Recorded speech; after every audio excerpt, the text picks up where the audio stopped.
Blog Talk Radio.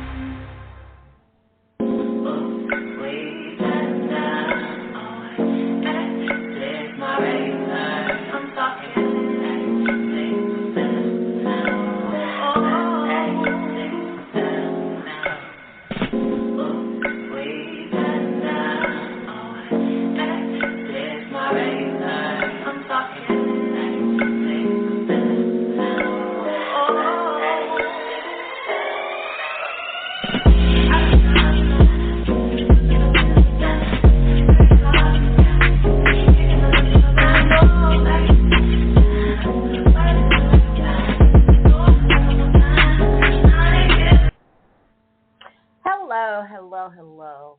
I am your girl, your Diva Sasha, coming into you live for another episode of Nite Talks with Sasha.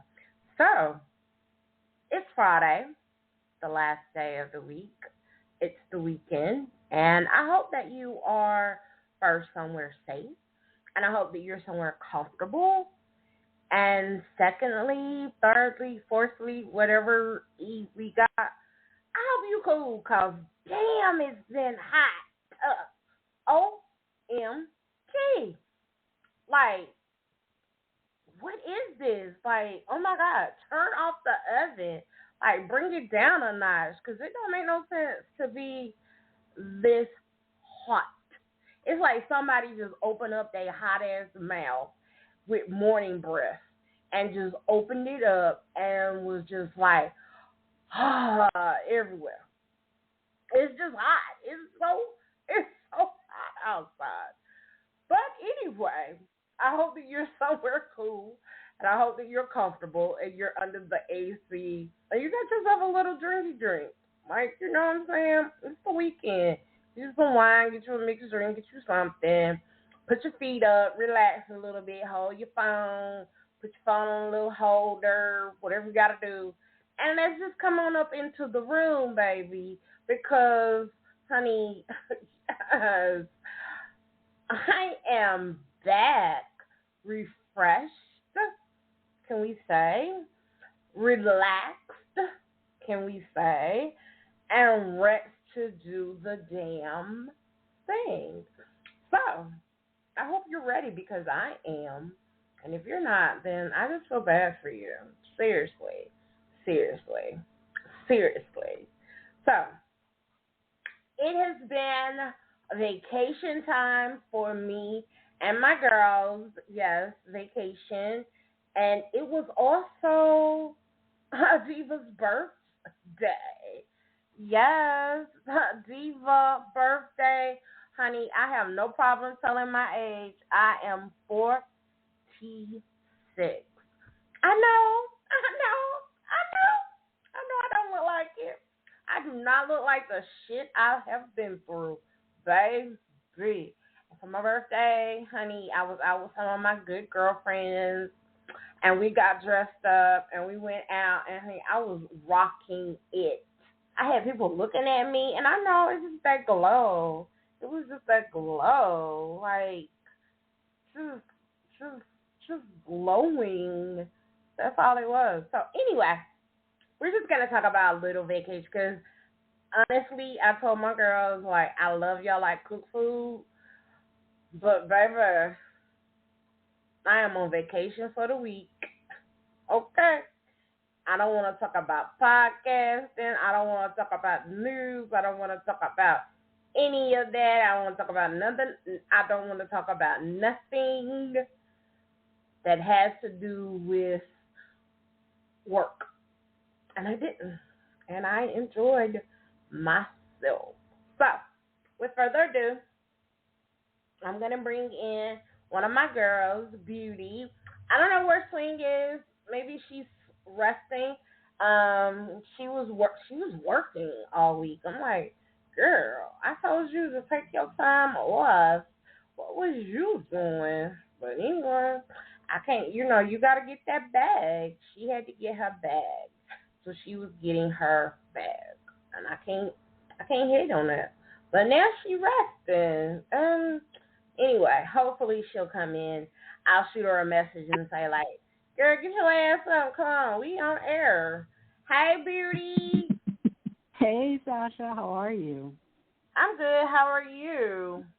I'm doing well, thank you. Good. Yeah, I'm I gonna was have to you're shoot. doing better than most.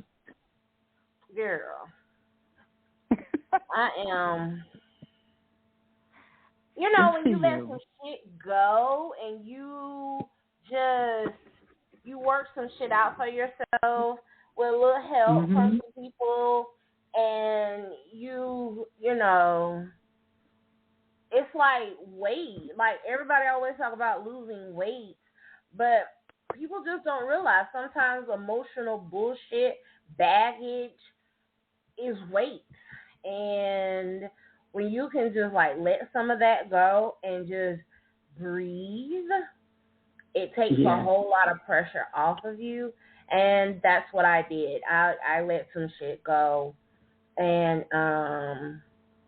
honey, I took a breath. I took a breath. You hear me? You. That is so good to hear. It is. If anybody needs to breathe, you need to breathe. Girl. Girl.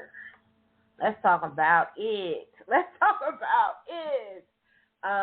But yeah, I enjoyed the week off. I got to chill with my sister.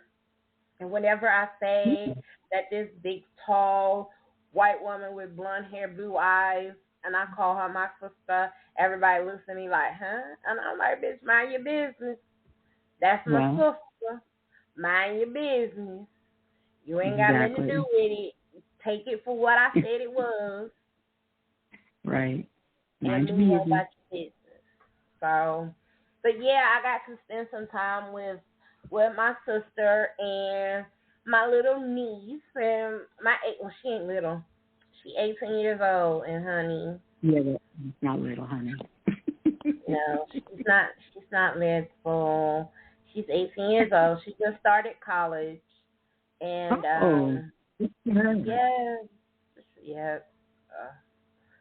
where's she going? She's going to community college here in town. That's what she's going for right now. All right. Which is good. Such a tease. I always recommend that to a lot of kids. Like, if you can go to school locally and get some of your prerequisite classes out of the way, and then pick up and go, if you want to go to a 4-year institution somewhere else, then you can go, but make sure that those classes are transferable and you can get those credits. And you can then, instead of going somewhere else and just taking all of your math, your English, all of those prerequisite classes before you get into your degree, you now go straight into your degree, and it can be a little bit more cost effective. Right. Than, going and doing, I'd rather pay for 2.5 years or 2 years than pay a full 4-year tuition. You know what I'm saying? Yeah. And that way, and that way you can get your education. Because I don't care the color of whoever it is, black, white, whatever. Getting a college education is expensive. I don't care. Yes, it is expensive, and so I try to encourage young people when they want to go to school and they talk to me about it. I definitely try to encourage them to do that.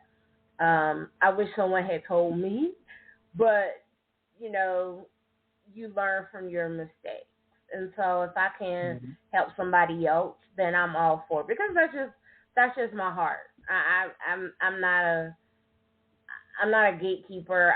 If I have the info, I share it, and I think we should help young people like that if we can. Absolutely. Shit is hard. Yeah, shit is hard. Yes, it is. I have to say, New York did it right. I don't know if you've heard about New York's college program. No, if you live tell me. in New York, if you live in New York, you get a college education for free. The only thing that they ask is that you stay 2 years after you graduate, so you're putting money back into their economy, and you're all set. But for 2 years, they will pay for your tuition. Wow. All you have to do is guarantee you're going to stay in the state for 2 years. Wow. Right? Huh. Right. And I know that in Hawaii, when I lived in Hawaii, if you're a resident, your tuition goes down to half. So I had, my cousin Damon, actually came to Hawaii and got his master's that way. In architecture, because I had been living there a few years, and he came and lived with me, and he moved to Hawaii, and he got his master's, and he stayed for a while after that. He actually was there longer than well, in total not longer, but he came later and stayed longer than I did. I think he only came back about 3 years ago. And, he got his education that way. So it's pretty cool. That is cool. See? Hawaii's pretty good about that. Yeah, I think we should, I'm going to write that down, and that's going to be a show. Like, I think that is something that we should talk about definitely on our money show. How to, ways of helping people get a college education, because I think at the same time now with the pandemic and everything, there are a lot of people that were working and they have now decided to go back to school or find a different career path. And sometimes in those career paths, education is imperative in getting where they want to be and doing what they need to do. So I think it's important to have that conversation. I myself would love to go back to school, but I now have a wanderlust. And there is a part of me that wants to go back to school myself and become a social worker. I always wanted to do it. I always wanted to be a social worker. But it's a great job, but it's a very hard job too. Yes. But now I have I know my niche. You know what I mean? Like now I know where I would go, and in social work, and I would definitely do counseling and advocating work. I would definitely do that. So if I can find a way to get my own way of paying for my education and doing those things so that I could do what I want to do. I mean, I have an associate's already, but I would need to, I didn't finish up my bachelor's. Okay. Because I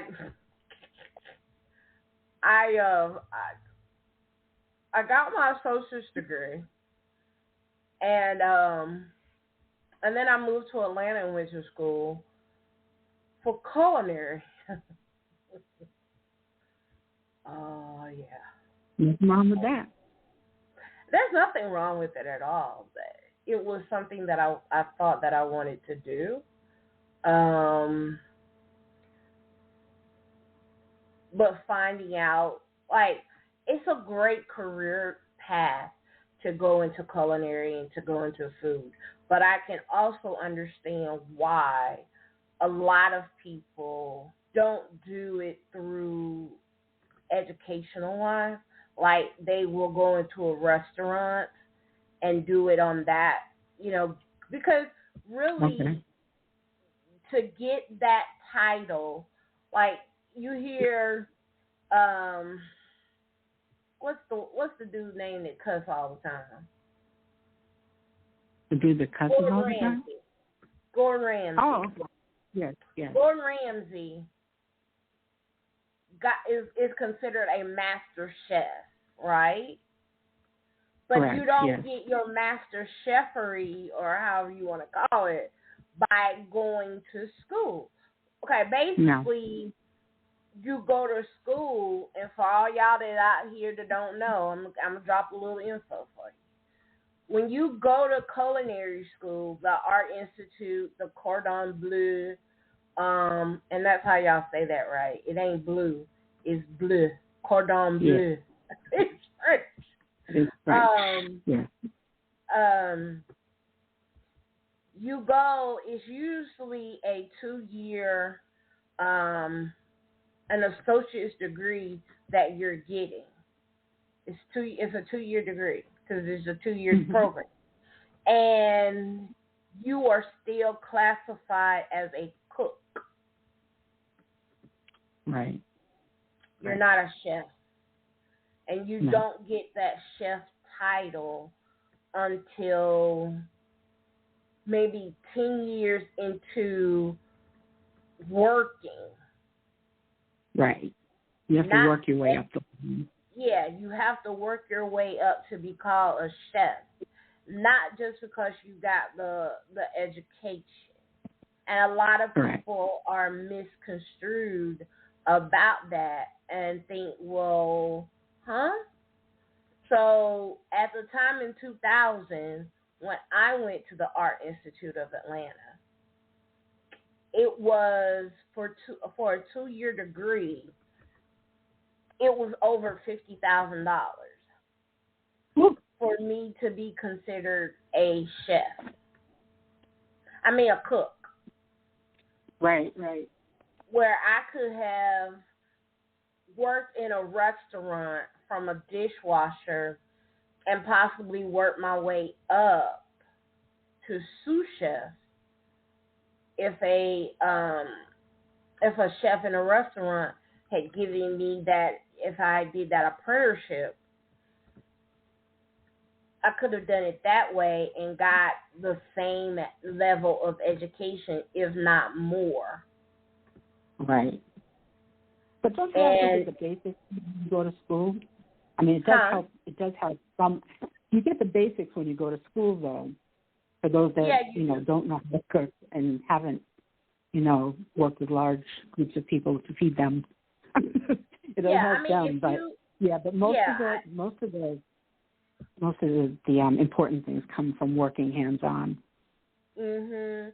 Yeah, because a lot of and I'm not knocking it, so don't take it that way. I'm just saying. Oh no, not at all. No, I'm not saying it to you. I'm just saying it to people in general.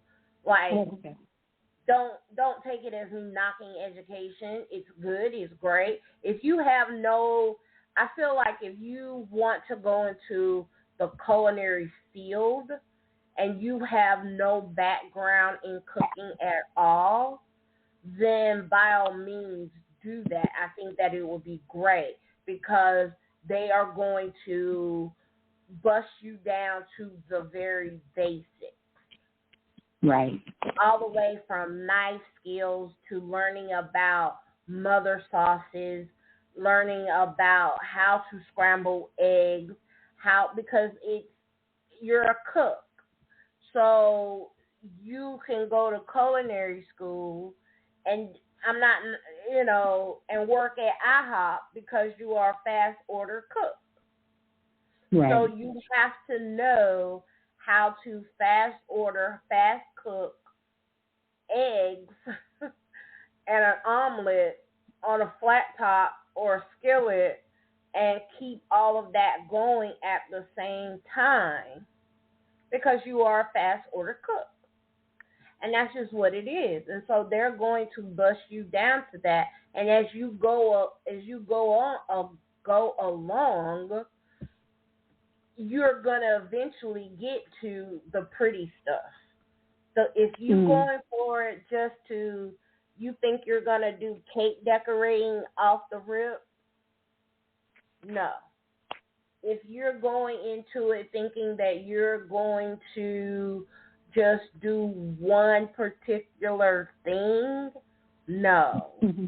If you want to be a sommelier, which is a wine pairer, you go around and you suggest the wines. You only really run into sommeliers at fine dining, 4, 5-star restaurants. They'll bring you the wine list.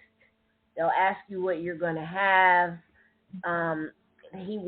He or she walks around with a pristine white cloth over their forearm, and they pour the wine or the champagne from that forearm into your glass so it drips. If it drips on that clean, pristine towel, and it doesn't drip on you, them, or the table, because it is a 4, 5-star dining experience, and you're going there for the experience. That's what a sommelier does. But if you want to even do that, there are other mechanisms, other ways for you to create that knowledge of being a sommelier by going to Paris and London and working hand in hand with a lot of the French chefs and working also in those wineries a lot of times. So, there are ways to do, and it's an education to do that as well. So it just depends on what you want. But, again, going to culinary school. You never stop learning in culinary. You never stop learning in culinary. No, you don't. That's the best thing about it. There are certifications you have to get, and all kinds of learning that you have to get if you want to go up in your field.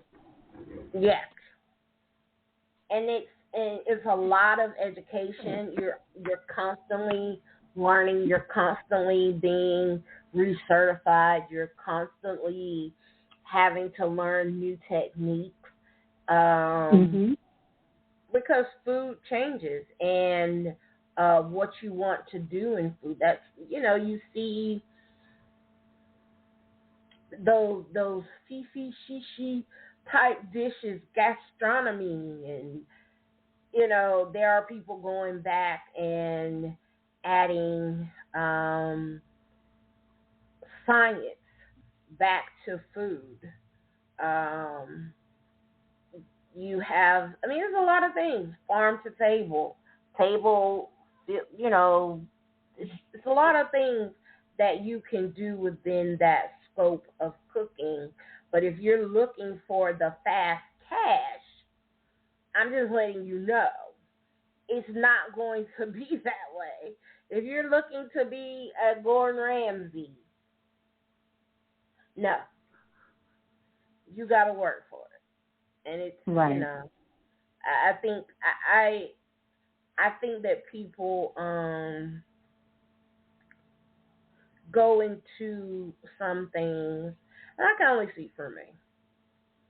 I went into it and I asked questions. I asked the right questions, but at the same time, I was dealing with people that it was a market. It was about, I was a number to get their numbers up, to make sure that they got who they wanted in there.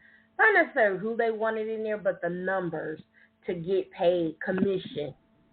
And I didn't get a really honest view of what it was going to be and what it was going to entail until I got in there. And it was like, what the heck? So know what you're signing up for. That's all I say.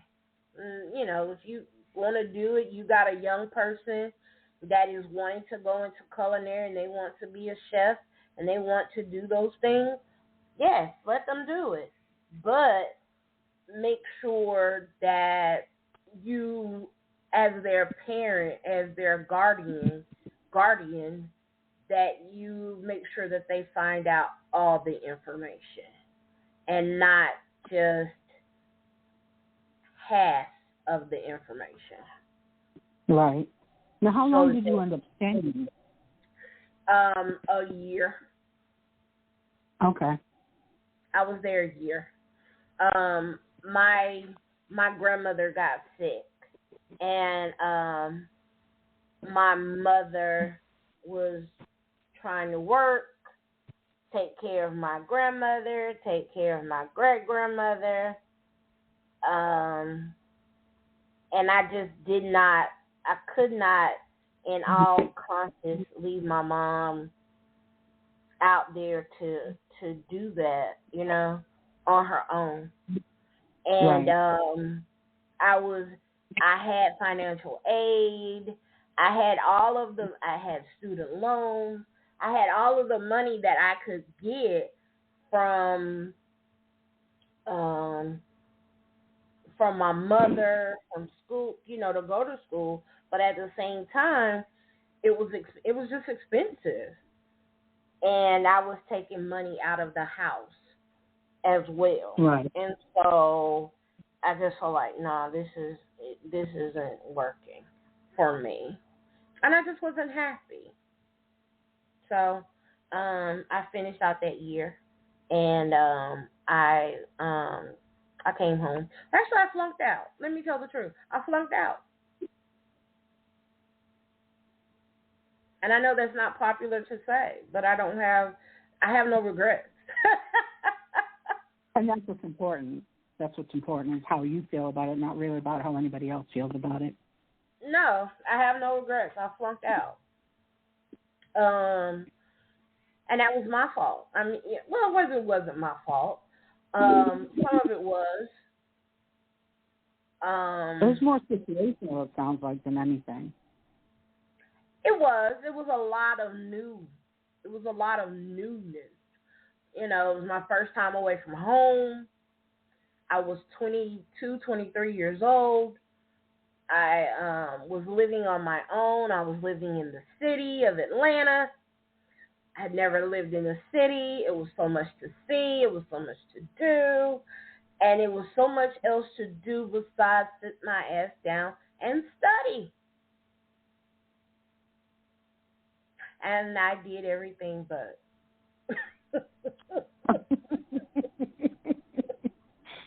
It happens to the best of us. Yeah, hey, it was what it was.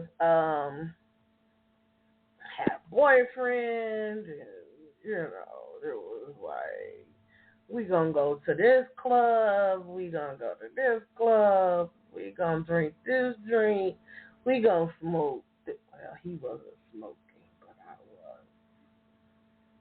was. That's when I got introduced to Purple Kush. Yeah. And wasn't really prepared for the after effects. Everything changed.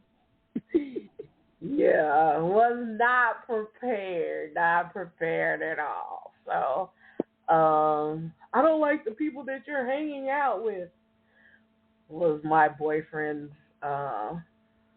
tone. Man, get the fuck on.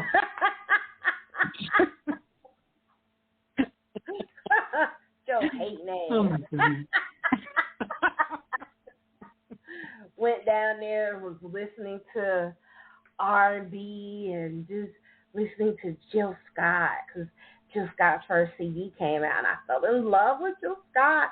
And then as the year progressed, I had met a friend in class that was from Brooklyn, and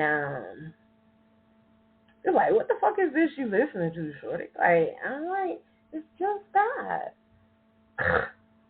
And so then he had the Rockefeller, the Diamond, and I'm listening to Jay-Z and my boyfriend gets in my car, and then as soon as we crank up the car, Jay-Z is bouncing loudly, and he's looking at me like,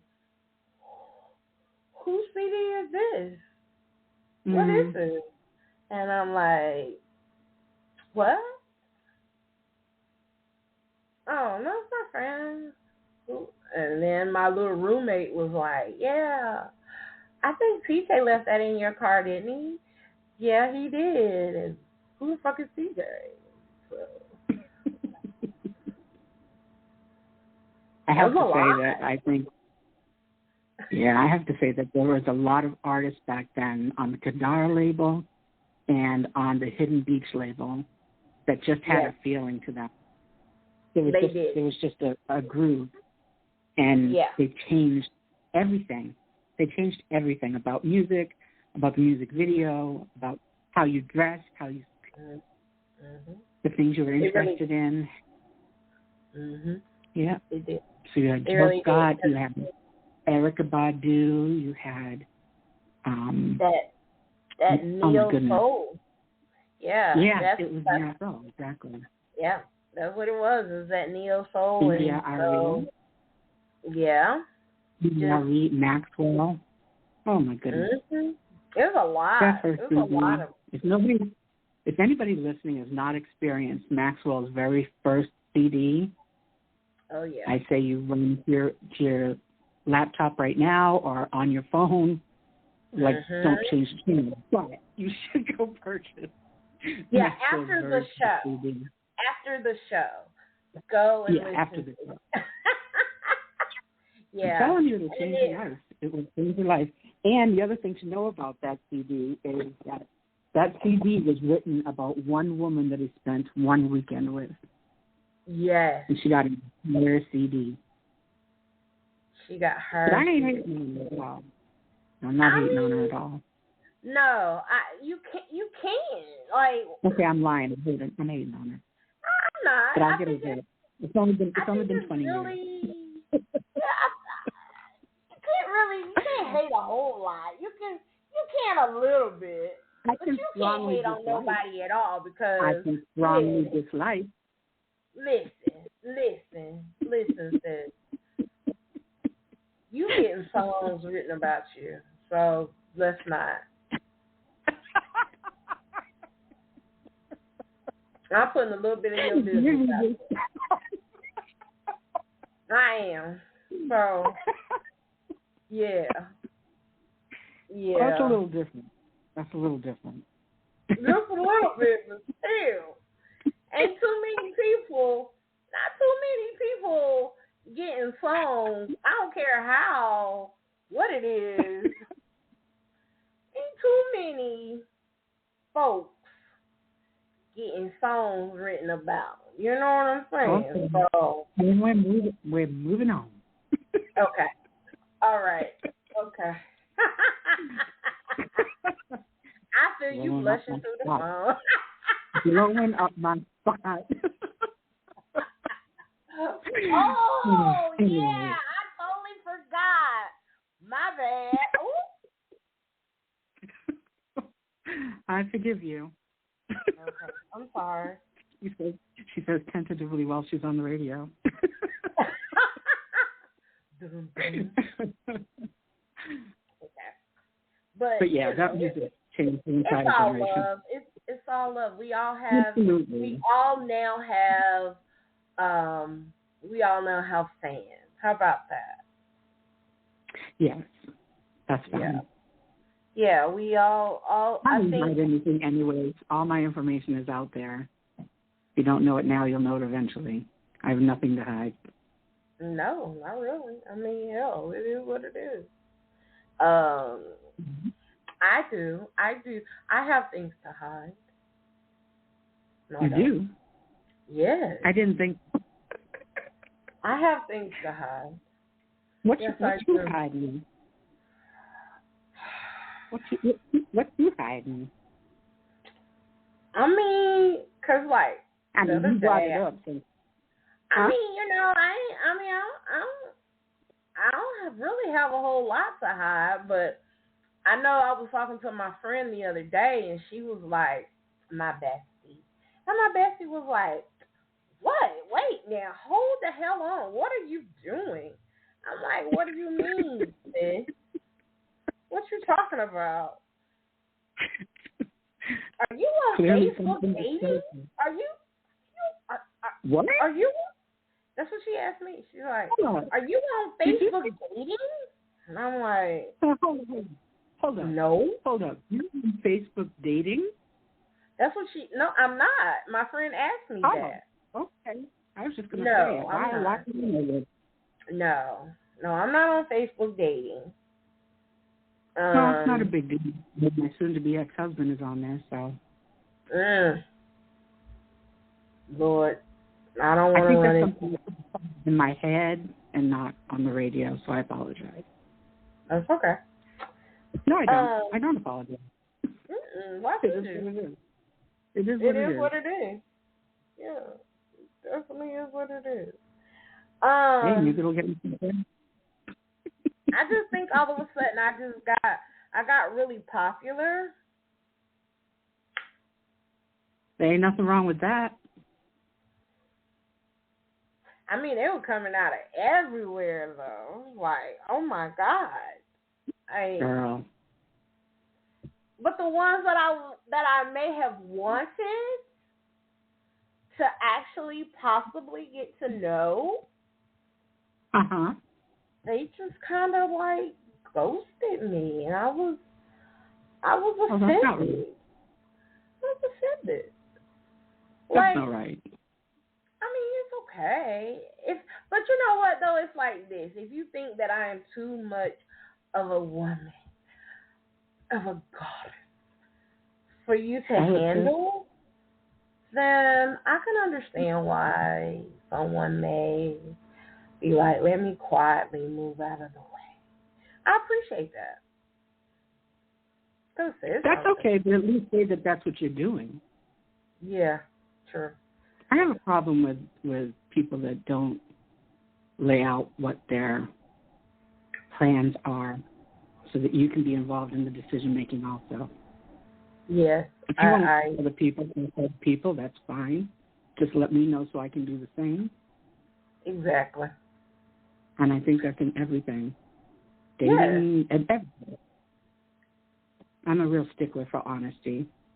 Mm-hmm. But something that I learned over the years, so I'm still a very trusting person, but I was much more trusting before. I've learned that there's some places that I had to back up from. So I did. Yeah. It's all a learning experience. It is. And, I'm not naive either. And I think, in my last relationship,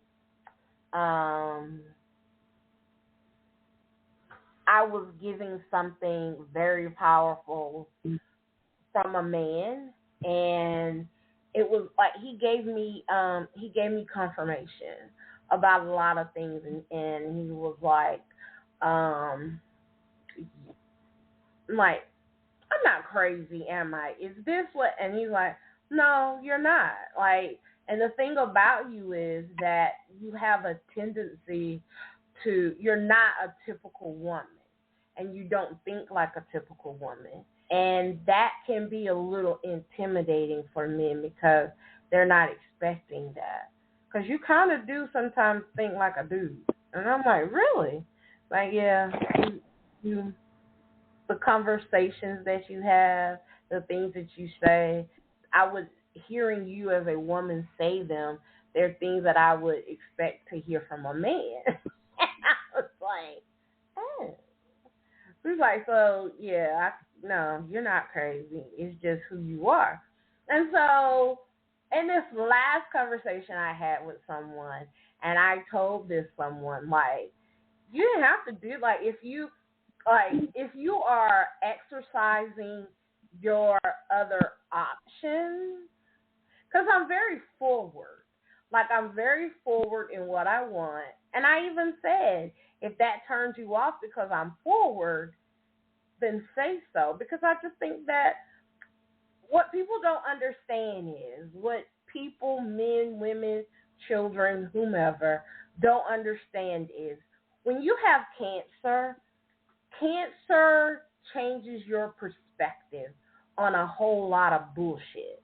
And not only does it change your perspective, it also gives you the ability to be honest and forward and say what needs to be said and cut out the bullshit. So if I say that I really love you as my friend or whatever you may be, if I say that to you, then I truly mean it, because I'm not just going to gas your ass up just to be gassing you up. If I say that I respect you and I honor you and I'm giving you your flowers, if I say those things, I am doing those things because those things are true. So when I tell people, it's not because I think that I'm going to die or that I am making preparations to die. No, I've crossed that path. I've crossed that line now. I have made a decision that I want to stay and that I am fighting every day. But in the midst of me doing that, what you're not going to do is fucking waste my time, because my fucking time is so fucking valuable that I am not going to waste it or let someone squander it by playing with my fucking emotions, or we not get to the nitty gritty, because we're fucking grown. At least we're supposed to be. And you say what you want, and either I give that to you or contemplate it or want to play that game with you, or I just simply say I don't. So I'm not looking to be your baby mama, baby. I'm not looking to be your wifey. I'm looking to fuck you. And I want to fuck you very well, and I want to fuck you very loudly and good. And if we enjoy fucking each other, then we fucking do that again when we get the time and when we want to. I'm not looking to play house. I don't want to meet your kids. I love your children. I love you being a father. That's beautiful on you, sweetheart. But I don't care. Fuck you and them kids. I want you there. That's it. That's it. And so in the midst of that, if a man is using and optimizing his other options, baby, say that. Ain't no big deal. Exactly. Ain't no big deal. I get it. Because proximity is always going to be a relative issue when it comes to fucking.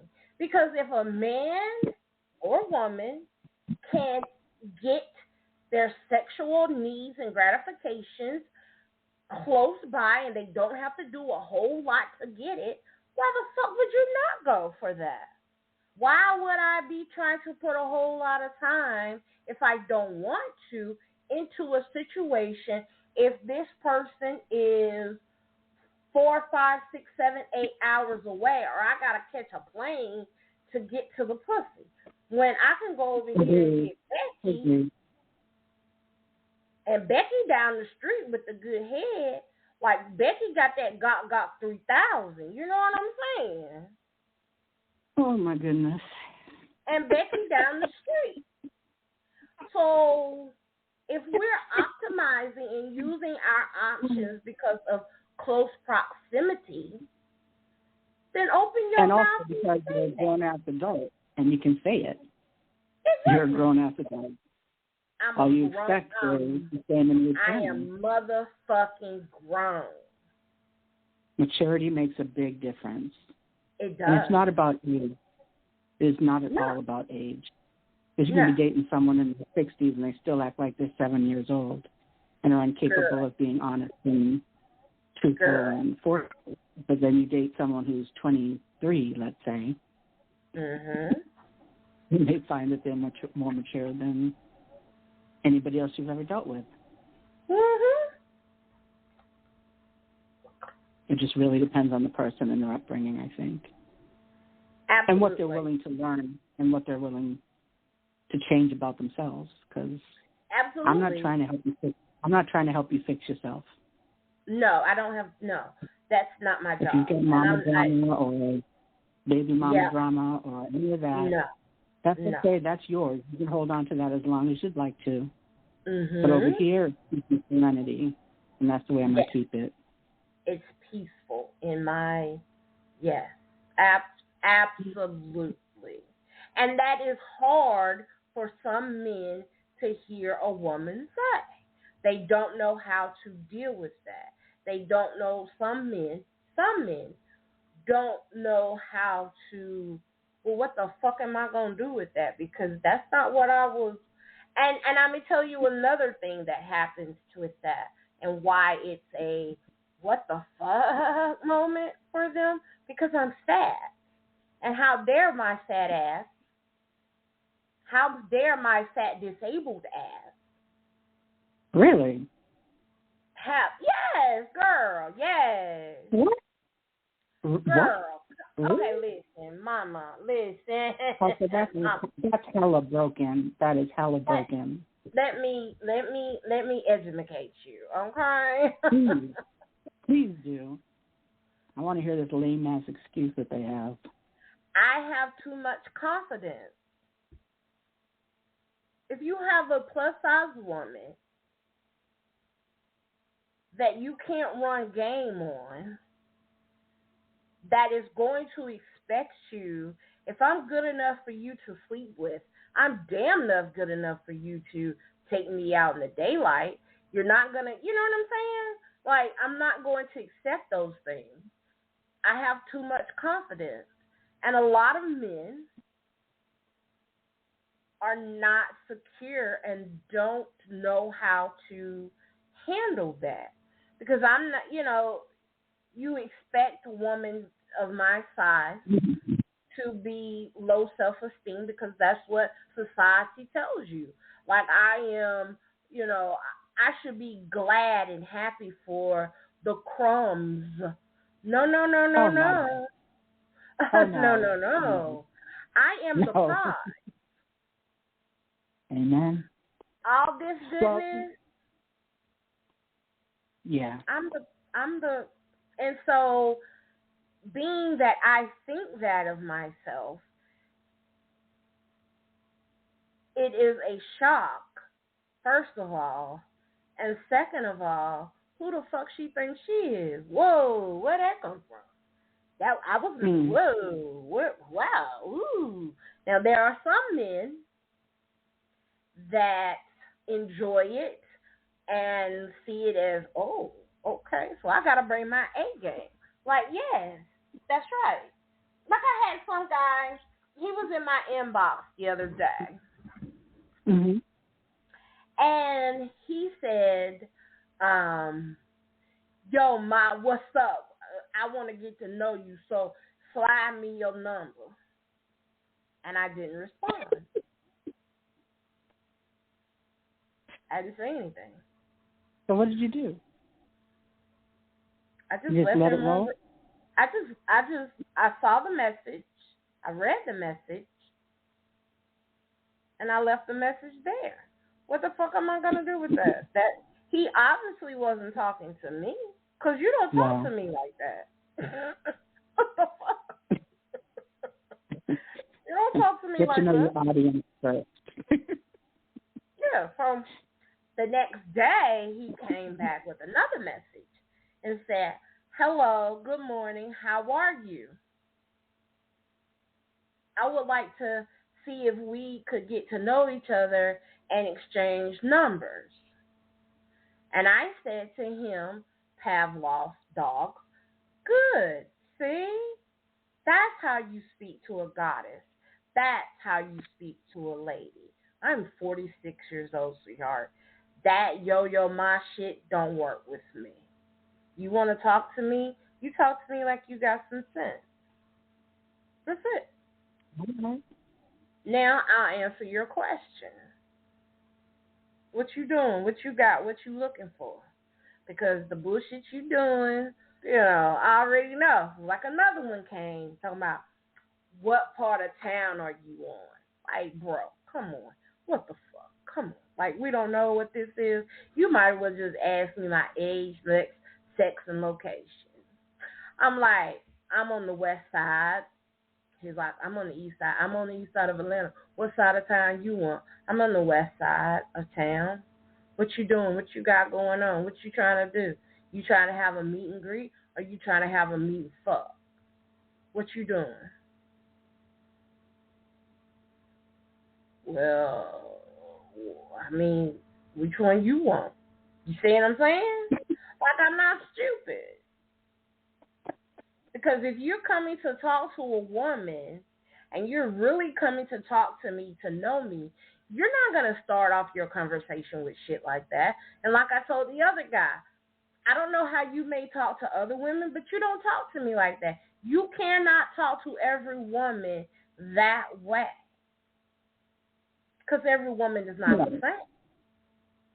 And that's the problem with some men. That's a problem with a lot of men. Because they think that bullshit works it has worked with some of those pick-me's. Right. So now you think that bullshit is going to work. And see, the problem is you have some women that don't understand the power that they have, don't have the confidence or the self-awareness to know that they are the prize. And so they put up with the minimal, like basic bitch shit from some men. And then these men think, oh, well, if that big girl gonna do it, I know motherfucking well this one's going to. No. I am Sasha, the certifiable motherfucking diva. It's in my name. Baby, I had a man give me my name. I didn't take that name. My man, my husband gave me Sasha, certifiable diva. He gave me that name. So he knew who I was without a question. So why would I go back just because my husband has transitioned to the other plane? Would I now go back to being basic bitch? No. Okay. No, that makes sense now. See, I'm a little different than you, though. We're very similar in the way we think about things, especially concerning relationships and non-relationships. But you're a little different where you expect to respect it, and as do I, absolutely. But I don't entertain it at all. But also, it depends on the day, because some days I'm the one who's saying, what do you want to do? Because I don't want to go any farther than this. This is not a relationship. I'm not going to fall in love with you. I don't want to meet your family or your children, exactly like you said. But, yes, I would most definitely like to hang out with you for a little while. And some men can't handle that. No. A lot of men can't handle you being direct about what you want. And the fact that you're not, calling them the next day or, standing outside in the rain outside their window at night. They can't handle that, as they call it, rejection. I don't know how that's rejection. But if you state clearly what it is that you want from this other person, then I don't think it should be a problem. It should. The problem is if you agree to it and that's not what you're looking for. That's where it becomes a problem. Because then you're going to get your feelings hurt. Whether you're a man, woman, whatever you are, you're going to get your feelings hurt. And nobody ever wants it. No. And see, it was another one. And, I was interested in seeing what this individual had to say. And they told me, like, okay, we started talking, having a conversation, but then I went and looked at, because they knew, and when I say this, you'll know who I'm talking about. They knew things about me, but I didn't really know a lot about them. So they've been watching me. You know what I'm saying? Mm-hmm. Yep. And so I was like, okay, so you've been looking at me for 7 months and you ain't never said nothing? Because that's how long you've been on my page, right? Right. 7 months. And I was like, okay. So then I was told, well, I'm not on Facebook like that, baby girl. I'm not on Facebook like that, beautiful. I'm like, oh, okay. So I said, here's my number. Call or text whenever you get the time. So did he? Yeah, he even texted me for my birthday. Happy birthday, beautiful. That was very nice. Yes, thank you. Shout out to birthday man. But you didn't say anything to me like since, and that doesn't work for me. Like, I know that there are some people, like, when it comes, and it's like this. I don't have to, when it comes to my friends, and I know, I try to tell people from the jump, how I am and how I would like things to go. Doesn't mean it's always going to be that way, but it's how I like. Now, if I am interested in a man, of getting to know a man, I don't need you calling me every day. I don't need that, especially if we're getting to know each other. You don't have to text me, contact me every day, but every other day is important for me. It's not because I'm insecure. It's not because I'm needy. It's not because I don't have anything to do. I want to know that you're thinking of me. What the fuck is wrong with that? Nothing. I want to know, bring up some shit that I told you last night and throw it at me like, I like when you said, it's a volleying type of back and forth of a courtship of a potential, even if it's just fucking. Like, you still gotta put in a little work, daddy. Like, daddy, you ain't just gonna get the pussy just because you pretty. It don't work like that for me. I need you to bait the pussy. Right? She don't just, like, she get wet for me just because she's mine. But she ain't just gonna get wet for you just because you look at it, because you pretty. You a pretty motherfucker. You good looking. You scrumptious. You know what I'm saying? Like, I would love to climb you. Like, 4'6", honey. Yes, let me put on my shoes. Let me put on my Timbs and climb that tree. But my pussy ain't just gonna get wet for you just because you pretty. You gotta mentally stimulate her. To get to her, you gotta go through the gatekeeper. That's me, Sasha. You gotta stimulate my mental. You gotta say some shit that's gonna make me think like, oh, because that's what turns me on. That's just what's going to get you the kitty.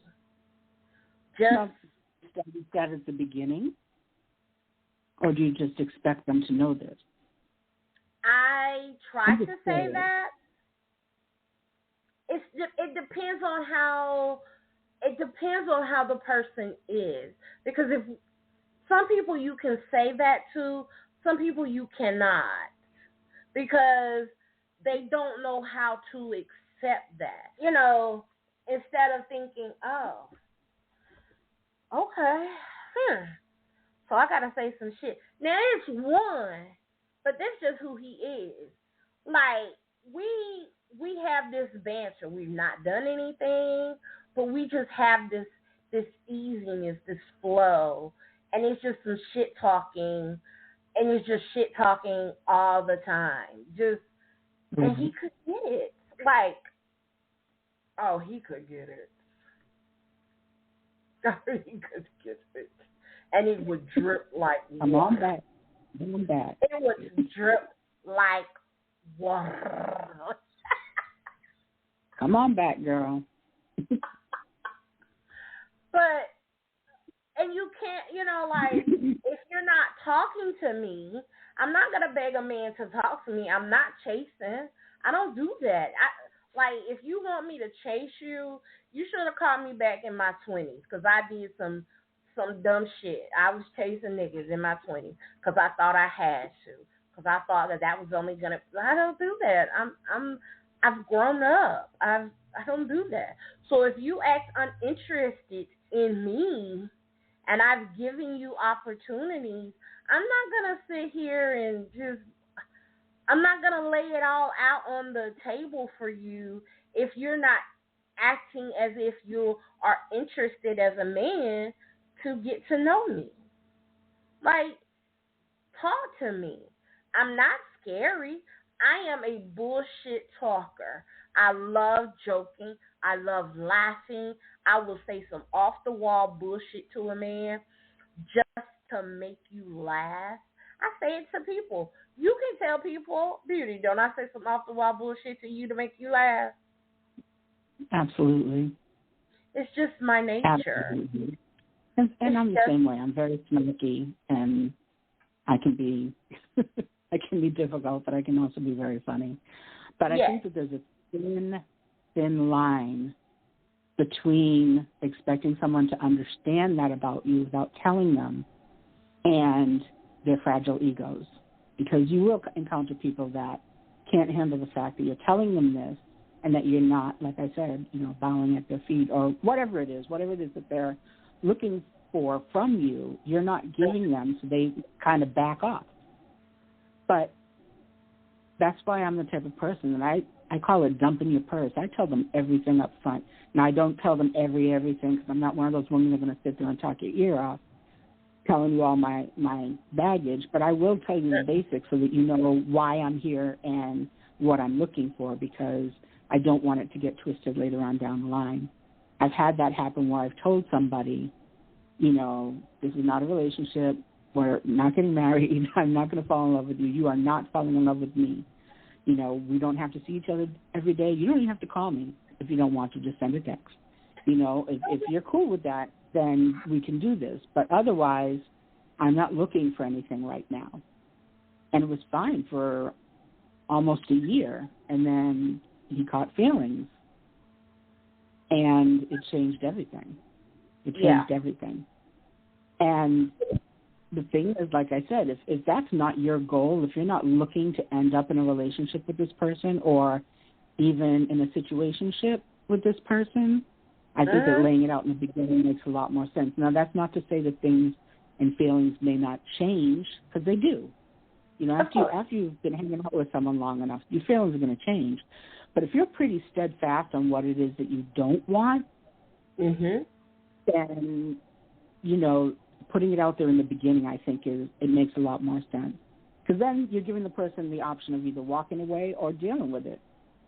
And I've had more people than not who are willing to deal with it and just be cool with the fact that it's not going to be a relationship, that it's just us hanging out and having a good time and there's no pressure, than that one time that I did have where, it became a thing that I didn't want it to become.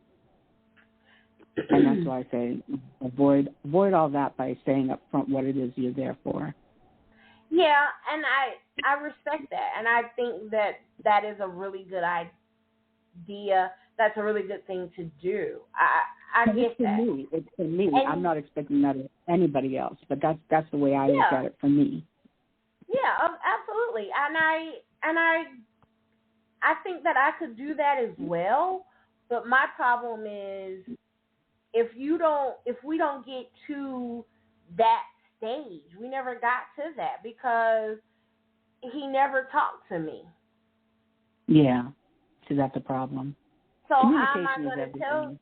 Yeah, how am I going to tell you anything if you're not talking to me? If you're not conversing with me, I can't exchange ideas with I can send you a message, I can send you a text, but if you don't respond, and it's not like he don't see it, girl. He see it. Right. But he's just not saying anything. So if that tells me right there, and I just said, okay, well, you have made it abundantly clear that whatever interest that you had, you no longer have it. I wish you well.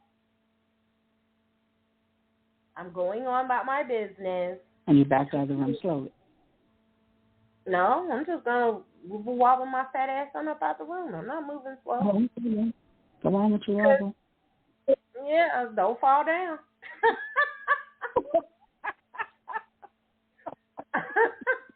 You know, and that's what I've done. And then, so then you're saying you've done this, and then he came back and said, happy birthday? No, he said happy birthday before. Oh, okay. So I was just going to say, if you said all that and then he wants to talk about happy birthday, no. He's definitely confused. No, he said he told me on the date of my birthday. Text me. Like, he texted me. So that's what I'm saying. Like, boo, why you, like, you text me. Like, you text me, you told me your name. I'm like, oh, okay. I said my name, like, this is me. Got you locked in, got your number saved, made a little contact, put your little name, gave you a little potential by put potential in my phone by your name, potential. And we're like, okay. And then my birthday came. Text me early that morning. Oh. Well, thank you, sir. You ain't say nothing else to me since. So I have to wonder, is it because of the women that aren't as direct or aren't as willing to say what they want in the beginning because they don't want the guy to go away or whatever the situation is? Do you think it's because of the mixed signals that people get? They're less, I don't want to say capable because that's not the word I'm looking for. They're not as motivated to do the same. But they kind of wait for you to say something else as opposed to answering. I don't know. That makes sense. I'm trying to work it out as but like in his situation, he liked you obviously in the beginning because he wouldn't have contacted you. Yeah. You guys had a nice chat, whatever. You exchanged numbers, which was great. But then you didn't hear from him, and then he did catch up with you and wished you a happy birthday, and then he disappeared again. Mm-hmm. Like, what was that supposed to tell you? I don't know. Like, I don't understand where he was going with that. And maybe I just didn't know. I don't know, but. And I'm not. And honestly, I don't read signals. Like, right. I don't do that. I'm not one of those kind that. It's exhausting. Huh? It's exhausting. I learned that a long time ago. Yeah. Just say what it is that you want and make sure that they understand what it is that you're saying. Yes. And everything will be fine. Communication. Yeah. And if it's because, now, Riri says, and hey Riri. Riri says, hey Riri. She said, maybe he's busy. And I was like, okay, that's true. I can respect that. But 2-3 days, like,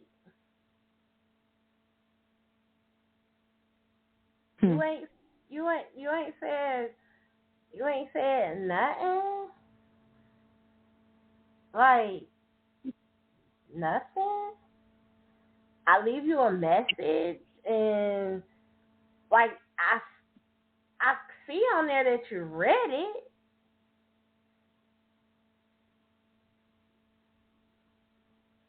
I don't know. I don't understand him at all. I mean, birthdays and Christmas.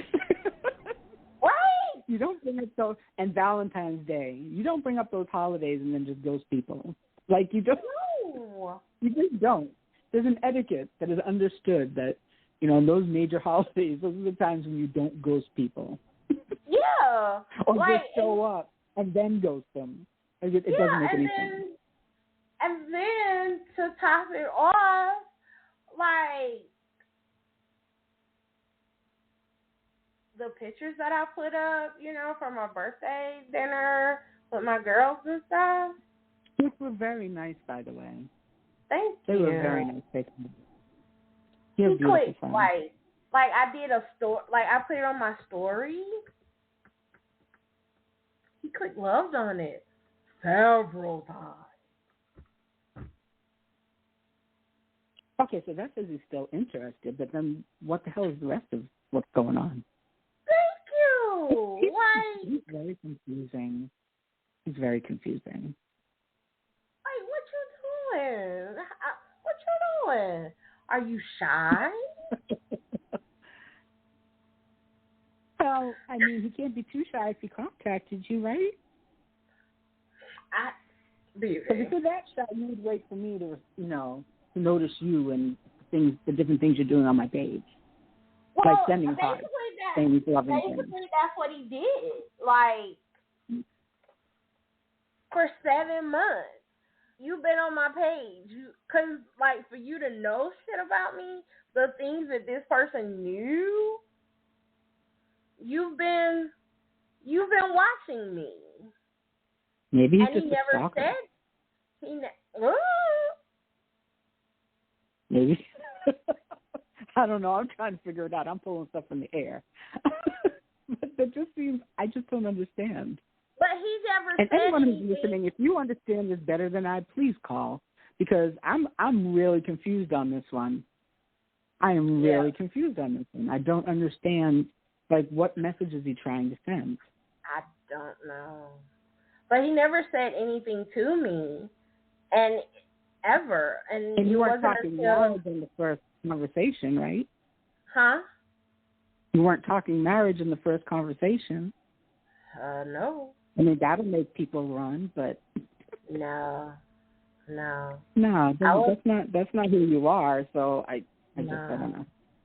Maybe it's just something that he's not being honest with. I don't either. And you know what? I even said this in my little thing, like, was I too forward? Did that turn you off? Because I was a little, I was too forward. Like, if I was, say that to me. Has someone said something to you about me that you don't like or you're confused about? Then come ask me. Like, if you have to pull all of that, though, that's too much work. Yeah, and that's what I said. You guys haven't hung out or anything. Yeah, I was like, no,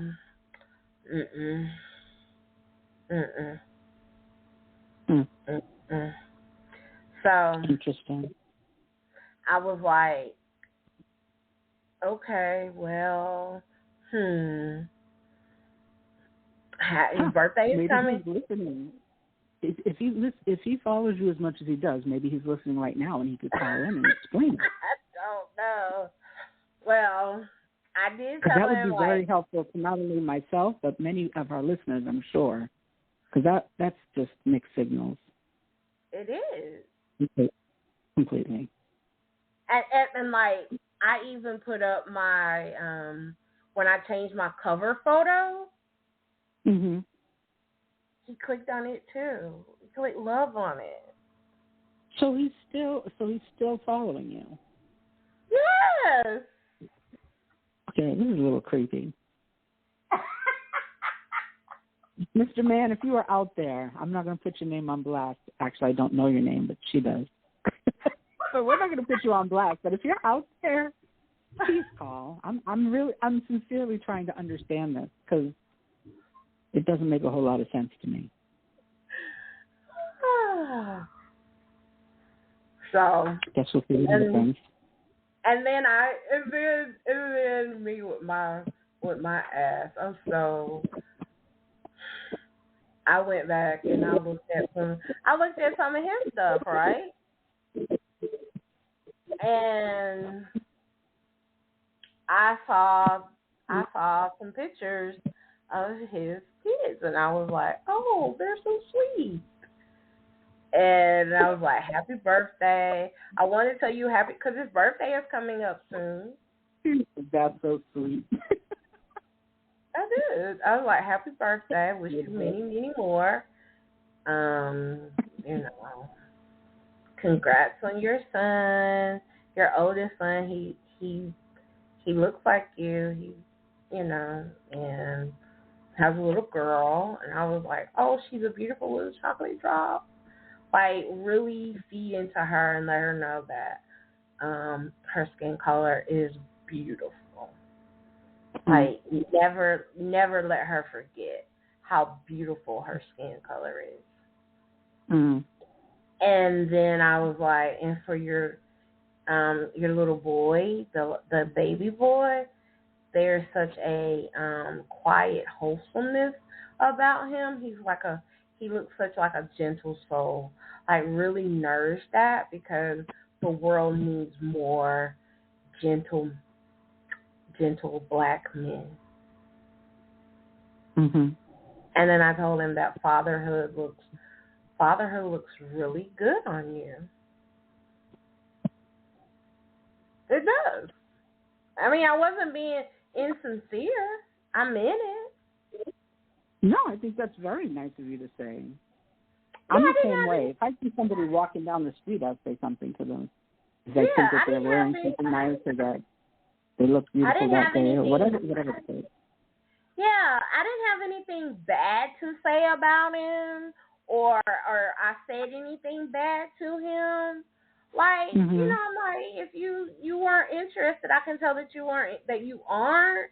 You're not talking, so I'm not gonna waste your time. You know a lot about me, and so you know that my time is really valuable, and I value yours, and I'm not gonna waste your time trying to talk to you, because it's like you're not interested. You may have used your other options, which is fine, but. And if it's because, oh my gosh, she's still stuck on her husband. Well, listen, it's only been a year since Michael passed, since he transitioned, okay? It's only been a year. And even though it has been a year since Michael's transition, I am at a place now in my life where I have made peace with that. And I am willing and I am open to other options. That means I am open to talking and possibly dating other men, and I'm not like stuck. I'm going to love my husband because he was my husband, and I was with this man for 10 years of my life. So it's not something that is just going to fall away tomorrow, but right.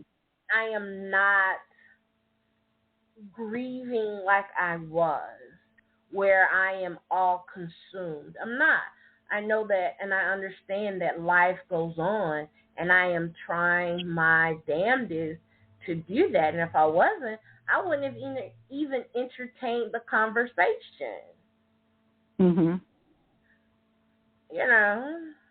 But so if it's because of that, then if you have a conversation with me as a man, then you can see and hear, okay, and if that's not acceptable, then that's fine too. Okay, It happens. And I can respect that, because there are some people that just don't want to deal with it, and that's fine. But open your mouth and say that. Like, right. don't do that. Like, we're too old for that. We should be too old for that. Like, ghosting people and I try not to tell my sister Dorian about it, because she's already like, mm-mm, mm-mm, mm-mm. That's exactly what she said. Mm-mm. It just seems like a lot of work. It was, and you know, I am a person that tries to give someone, especially if I'm interested, I will try to give you the benefit of the doubt. But you're not gonna get too many of them, right? Because you just, you know, and no. And if one of them kind of men that needs and that's used to, because you look on his page and every time he posts something, there are women, damn, you sexy. Oh, you fine. So if you're looking for a fan, then baby,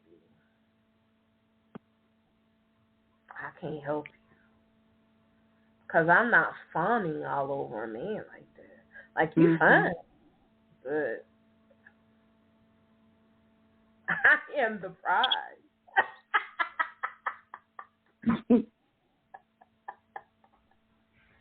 You cute. I know that's like, so that kind of sounds egotistical, doesn't it? A little bit, but oh well. It doesn't sound egotistical. It doesn't sound egotistical at all. I just it's have your a approach, very healthy and there's sense. nothing wrong with that. I have a very healthy sense of myself. I know that I am not ugly. Far from it. I'm very pretty. So I'm not going to sit up here and play that role like, oh, I'm not playing that role for somebody else to make somebody else feel good. No, I am a attractive woman. I'm pretty. If I wasn't, you wouldn't want to talk to me.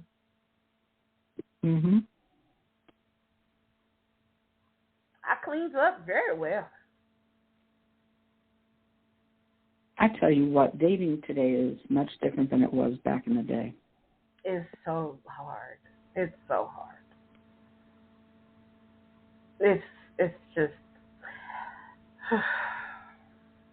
and that's why when Johnny J was talking the other day about unicorns, and I was like,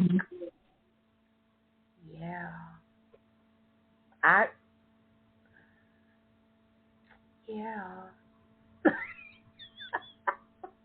Right. Unicorn. Oh, yeah, me? You should try. A lot of y'all should. I could see that and set it up how that would be lovely. That would be lovely. Yes, it would. And have his woman, and then I could be his girlfriend. There you go. But at the same time, who wants that though? Like, at the core of who you really are, do you like? I think every woman wants to be wanted and wants to have her quote unquote her person. You know what I mean? Absolutely. And so, what does it say about an individual? And what does it? It doesn't matter what anybody else says, but what does it say about you? What would it say about me if I were to settle to be a unicorn?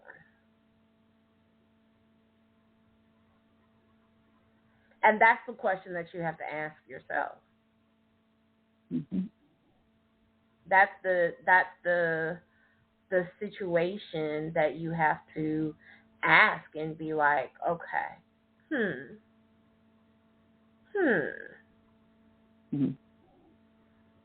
would that be the right decision for me?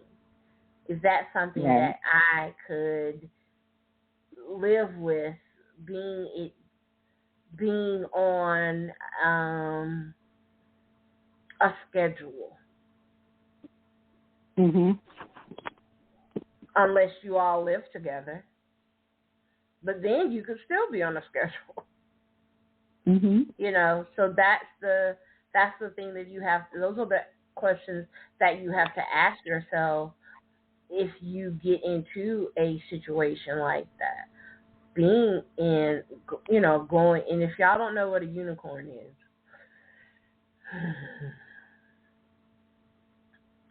a unicorn is where a woman goes into a established relationship, and it does not have to be a sexual relationship.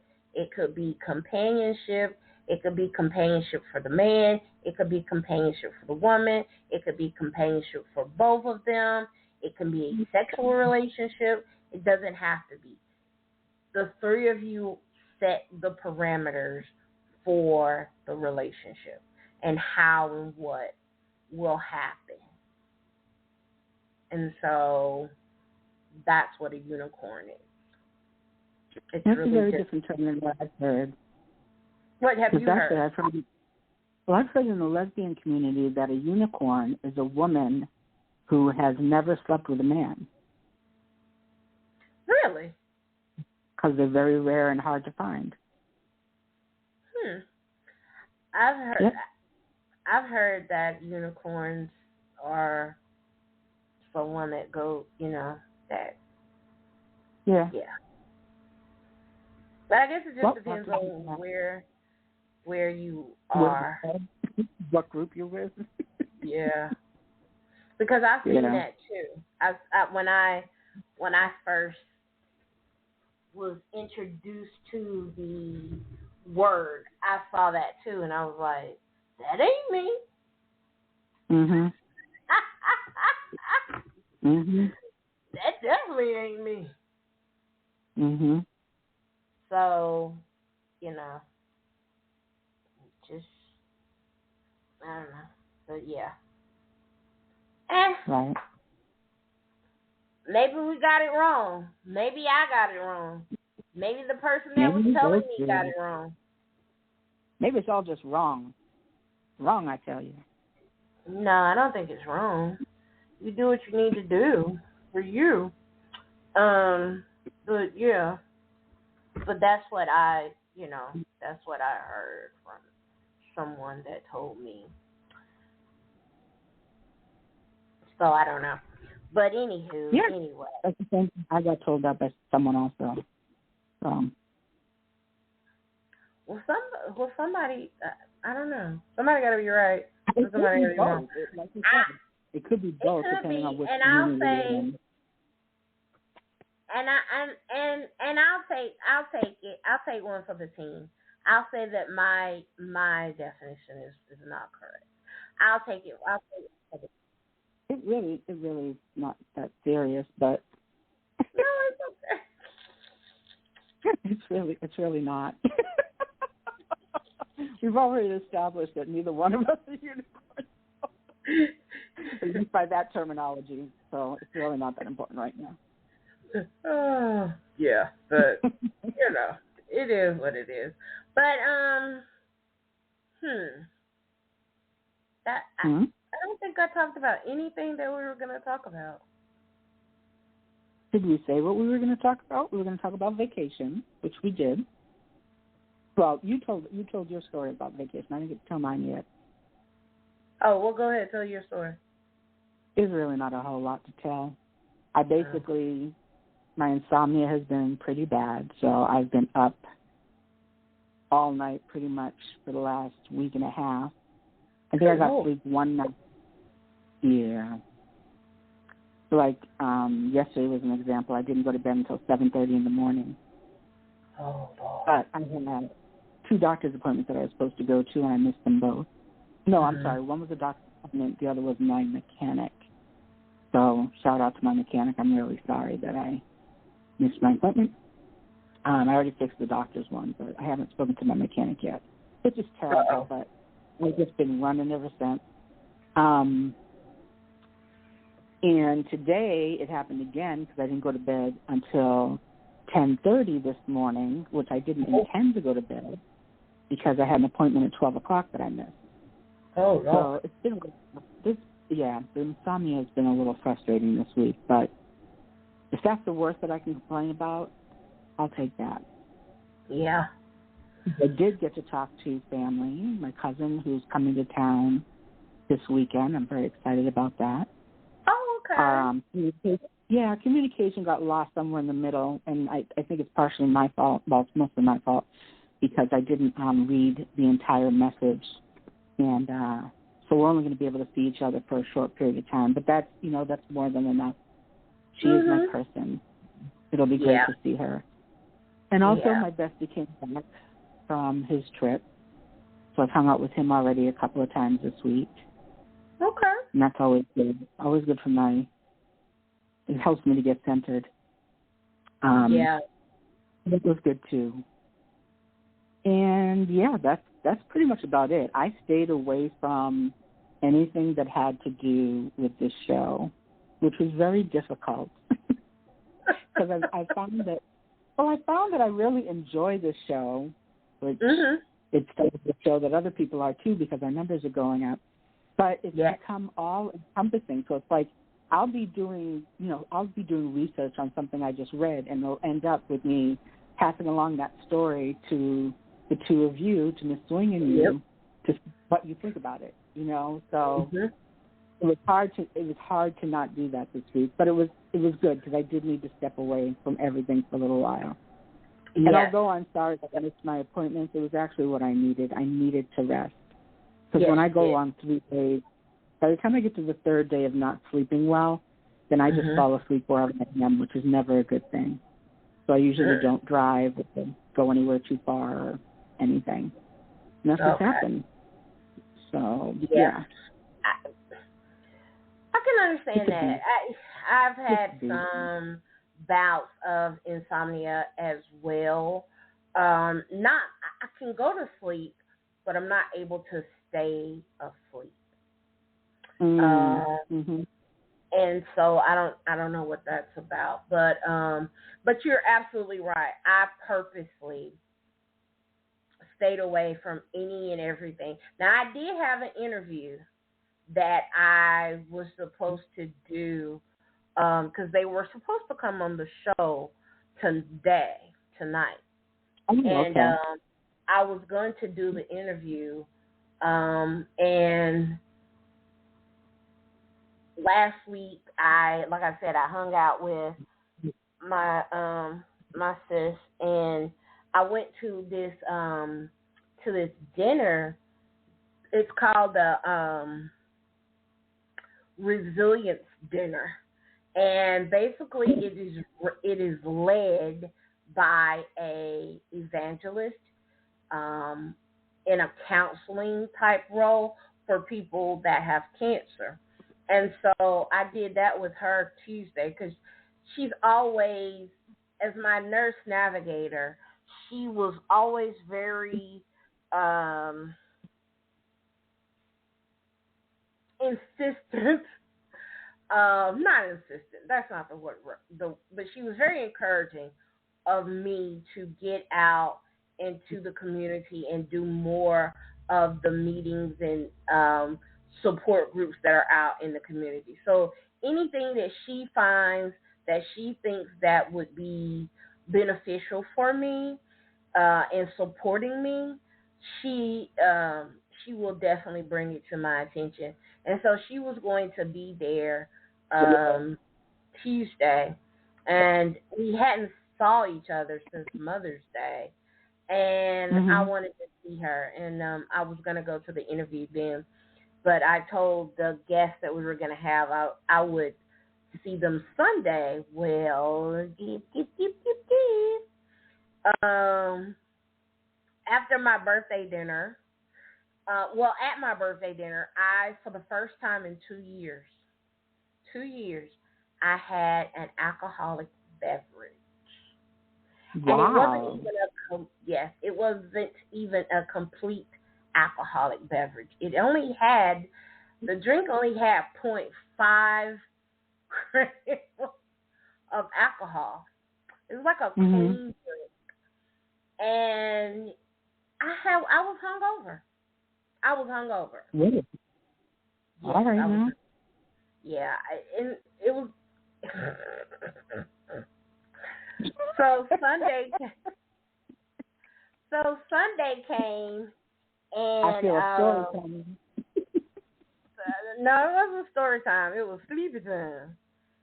I could not let go of the bed, and so I didn't get to do the interview. But we're going to link up and do it again and that leads to the new segment that is going to be a part of Night Talks with Sasha, where we are going to spotlight a business.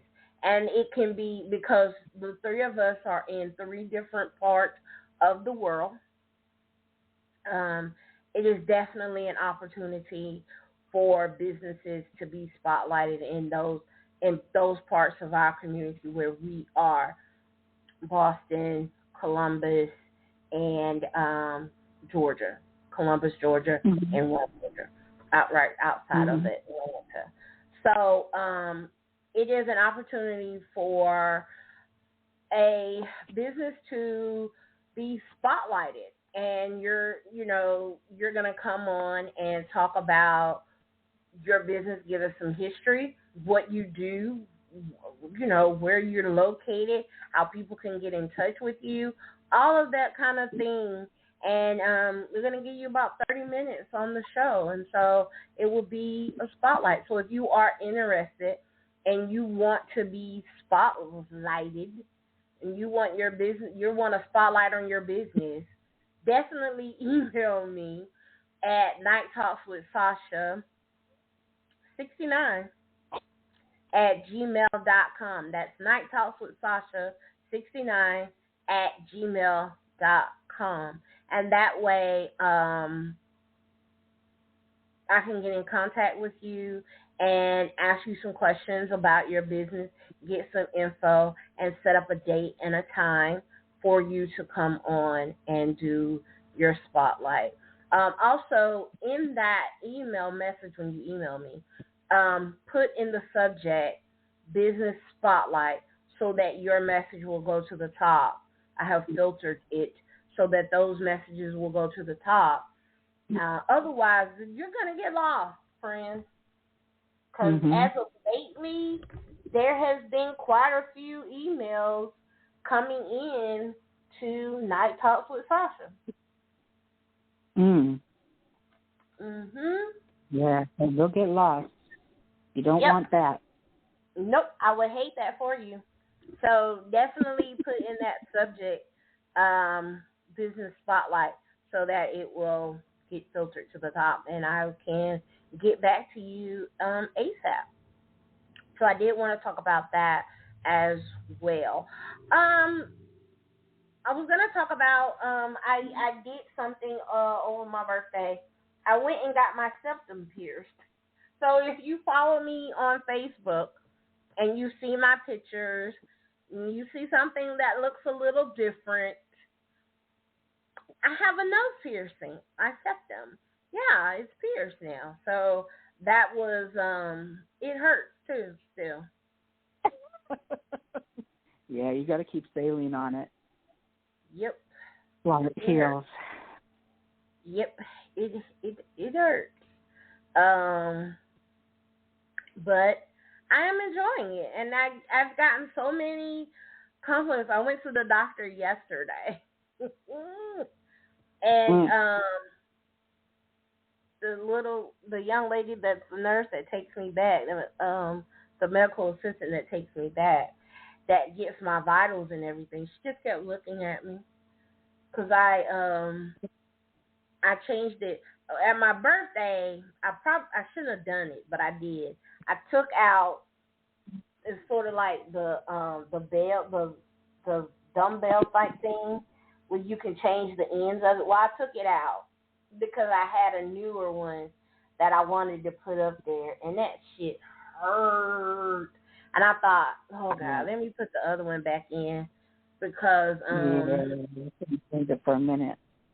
Yeah, because I shouldn't have done it, but I did. So I put my other one back in, and she just kept looking at me, and I was like, she ain't gonna say nothing. I ain't gonna say nothing. But she just kept looking. And you know how you do that little look at a person like, yeah, I see you staring at me, you know. But it was different. And then the nurse practitioner, she looked at me real strange as well. Mhm. And I asked her about going to, would it be okay if I go to a salt cave, because a friend and I are preparing ourselves to go to the salt caves up in Asheville, North Carolina. Mhm. And my friend was like, you can't go. She sent me this message, and I was like, why not? Because you're on chemo, and I don't want you to get sick. You get sick, and I'm a researcher, and I just kept reading, and it said people with chemo, you can't go. And I'm like, really? That's interesting. Yeah. Did she say why? It's basically, it says that people with kidney disease and those that are taking chemo can't go because of the environment. Like, it, I can't remember exactly what it said, but it was saying something like the environment, the salt can make them dry. And I'm like, how does salt gonna make my body dry? It's not like I'm gonna be damn licking the walls. I'm sorry, but now I got a visual, and it's not going to leave my head for a couple of days. But I'm serious. Yeah, that's true. But I'm like, it's not. But and what's so funny is this though. Okay. The Monday after my this past Monday after my birthday weekend dinner, I had to go and get an injection at the chemo lab. So I'm there and I'm asking the nurses, the chemo nurses, hey, going to the salt cave. It's saying something about chemo. People that's on chemo can't go. You know, I'm not on chemo. I'm doing immunotherapy, which is through an infusion, but it's not really chemo. Could I go? And she's like, I don't know. Well, damn. Well, that's amazing, sir. So, just don't you have to go to the doctor this week? I'm like, yeah. Well, ask the doctor, because I don't want to tell you anything. She should ask the doctor. Yeah, and I did. I asked the nurse practitioner, and she didn't know either. What? She's like, I can understand if you go in there, you know, if you got some cuts, make sure you don't have any cuts, anything open, any abrasions or on your skin, because of everyone being in the environment, you know, it's a cave, you could possibly get some fungal, but you're not really on chemo right now because you're not as immune and compromised as you were, but you still are. I would wear a mask because you know COVID numbers are going up. There's a new strain of COVID. And I said, yeah, okay. She's like, so I would do that, but I think you will be fine. I said, because I'm not licking the walls. She's like, yeah, definitely don't lick the walls. Yeah. Don't lick That's the very walls. good advice. Yeah, don't do that. So I got to talk to my friend Tori and tell her, okay, look, I'm going, but you know, I'm just gonna have to wear a mask when I go, and which is fine because I don't have a problem doing it. I do that anyway. When I go out, as best as I can, I wear a mask. Right. So we're going to plan that for sometime in September. And I'm trying to convince her to, because from where we are, Asheville, North Carolina is about 4 hours away. And she's talking about going there and coming back. And I'm like, no. I'm not driving there.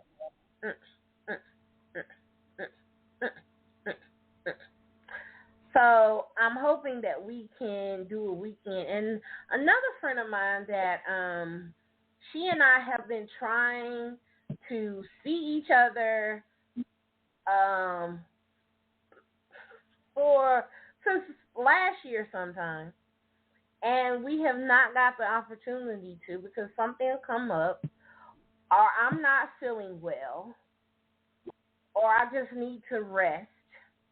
And so I'm going to try to see if my friend Lisa would like to join us if she has an opportunity. This is a friend that I met on Facebook that lived in Connecticut, that is from Connecticut as well, like Michael was. And when Michael and I was going back and forth to Connecticut and everything, she and I had lost contact, but she wasn't even up there anymore. She was in Florida or Atlanta.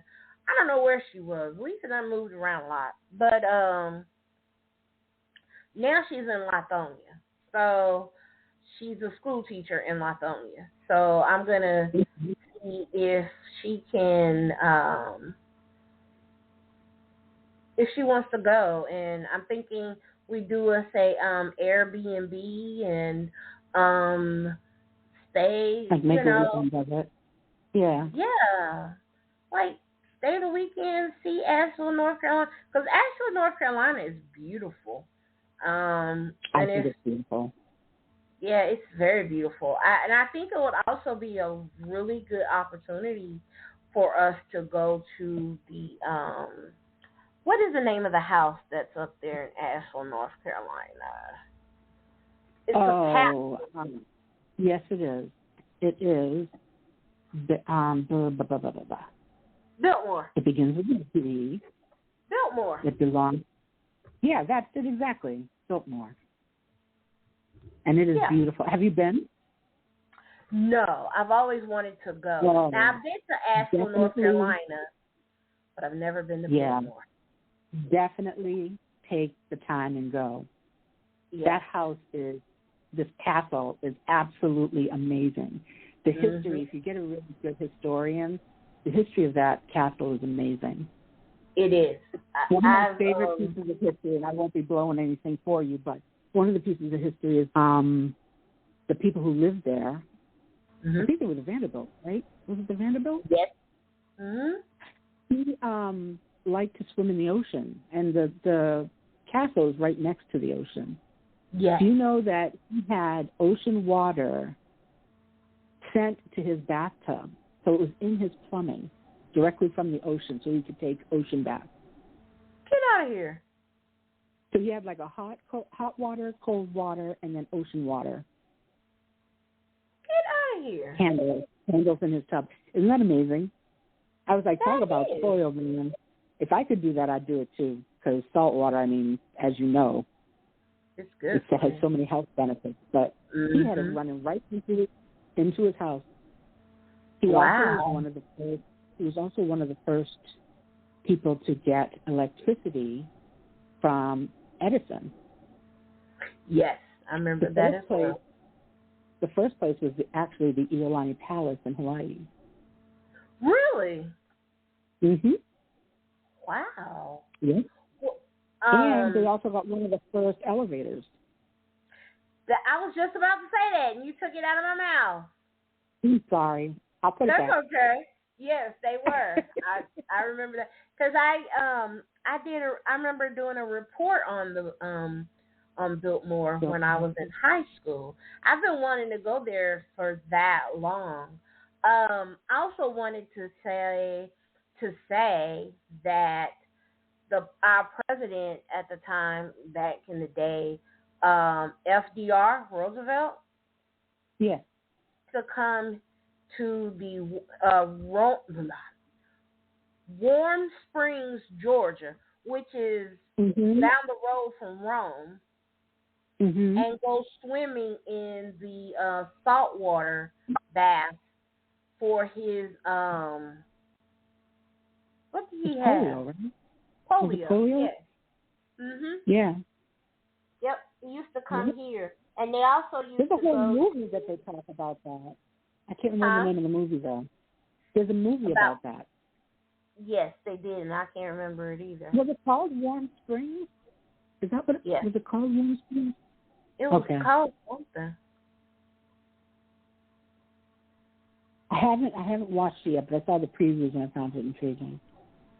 Yeah, it's but I know it was in Warm Springs, Georgia, and also on the Martha Berry campus here in Rome. The college campus was also also a pool with the salt water that FDR would go to. Now the Warm Springs, that water was natural.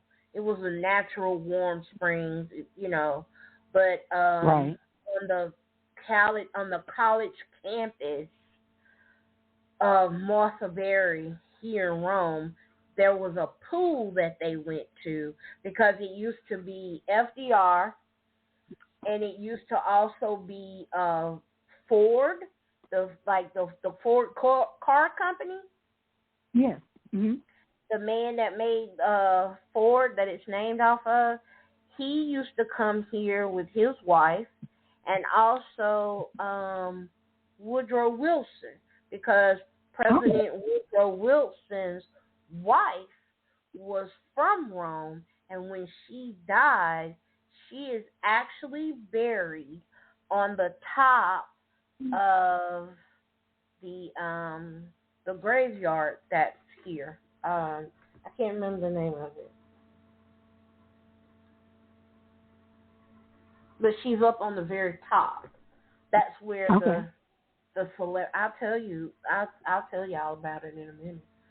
Like right now, I can't remember, but they all used to come on the Martha Berry. It used to be her house, and then they turned it into a college campus, but it was her house, and FDR used to go into her pool that had the salt water, the warm salt water for his polio, and they would all come up here and vacation together.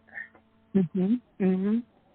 Yeah, because Ford was in love with Martha Berry, but she wouldn't marry him because he already had a wife. But they will come up here and do that. So there's a lot of history in Rome. That movie with Denzel Washington, when they played football, he was the football coach. Yes. That movie was shot here in Rome on the Berry College campus. So when they're actually playing football, that is an actual football field on the Berry College campus. Oh wow. Mhm. So Denzel Washington was up here a lot at that time. Also the new movie that was out with Scarlett Johansson, the Black Widow. Mhm. That movie was shot here, and a lot of the scenes, if you watched Stranger Things on Netflix, Stranger Things, a lot of it was shot. Like the last series of Stranger Things, when they were in the house and the house came to life and all that stuff. Yes. And they found that is a bed and breakfast that is here in Rome. And now people come all over the world to Rome, Georgia, to go and look at that house. It's like the Claremont House or something.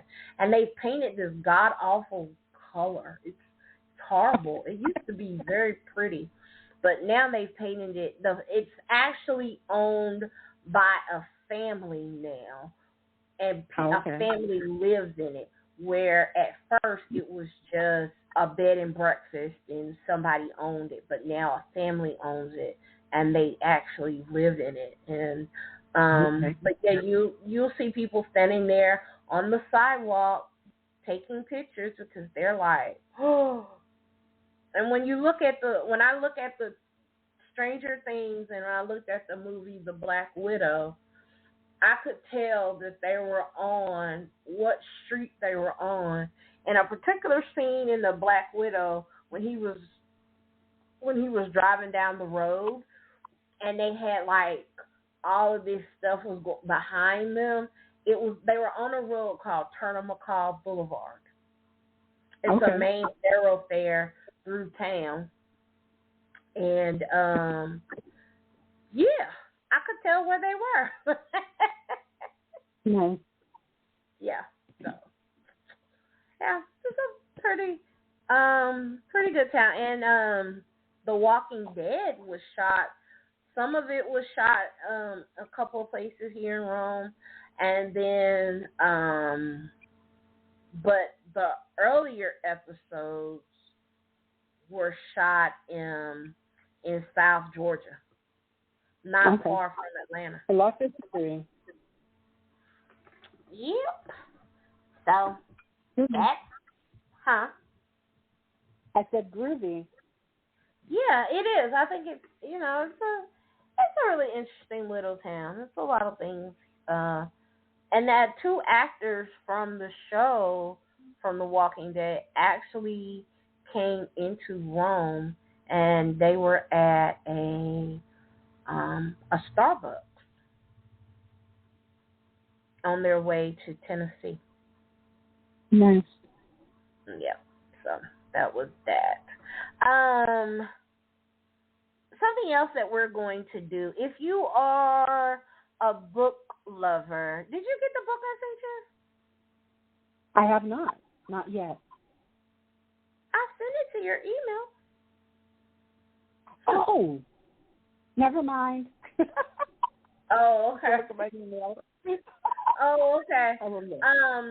But we're getting ready to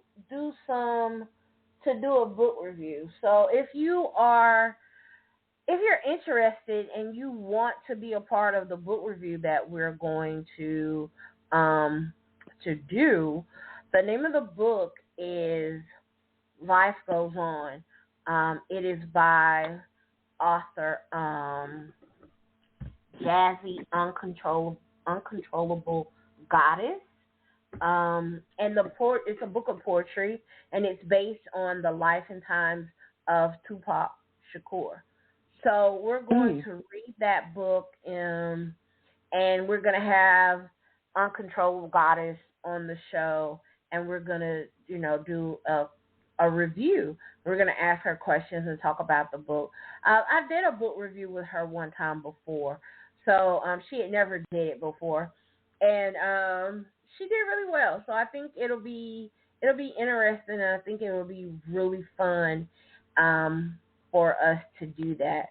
And of course, we got September coming up and October, Halloween, and I want to do another book review in October, but we're also going to do some scary stuff, some frightening stuff, watch some movies, do some stuff like that, and just have some fun.